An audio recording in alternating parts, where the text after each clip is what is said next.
Hi, Robyn D'Angelo here, licensed marriage and family therapist and the happy couple expert.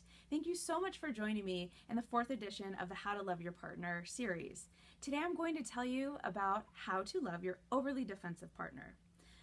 First things first, when someone is getting defensive, I want you to think about where could this be coming from.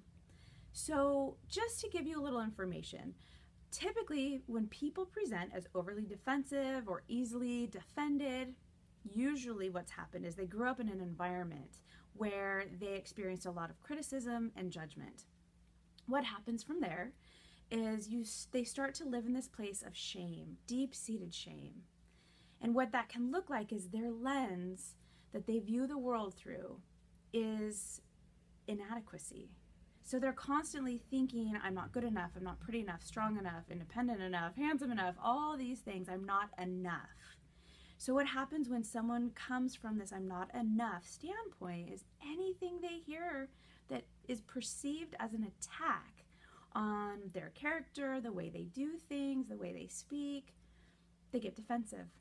That's them trying to protect themselves. So I just want to give you 2 steps to try to love your overly defensive partner just a little bit more. The first thing I want you to do is avoid at all costs, avoid arguing back with them. It will get you nowhere. The best thing you can do is take a breath, see if you can get really present and just listen. And not only listen, but let them know you're listening. And that can look something like nodding, letting them know that you're present.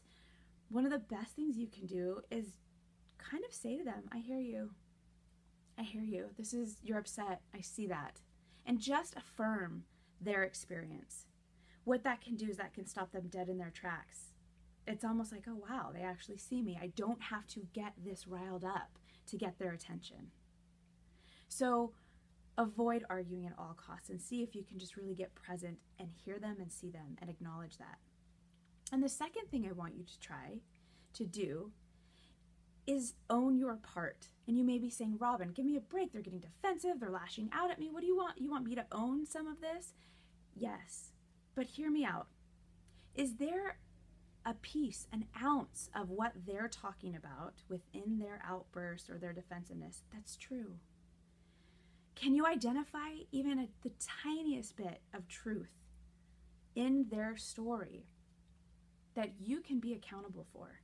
I'll tell you right now, the moment you own your piece of it, it takes the wind out of their sails. They can no longer argue and attack and come at you because you're simply there saying, I'm here. I'm here, I'm owning it. And when you're done and when you feel safe, let's have a conversation about this. Of course, this sounds really easy coming from me, but it can be done. It just takes practice.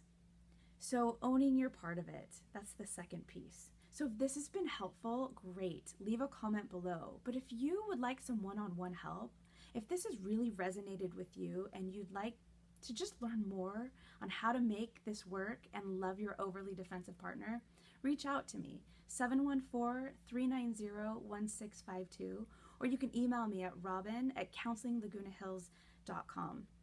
And let me see if I can help you learn to love your overly defensive partner in ways that you never thought possible. All right, we'll see you again next week. Take care. Bye-bye.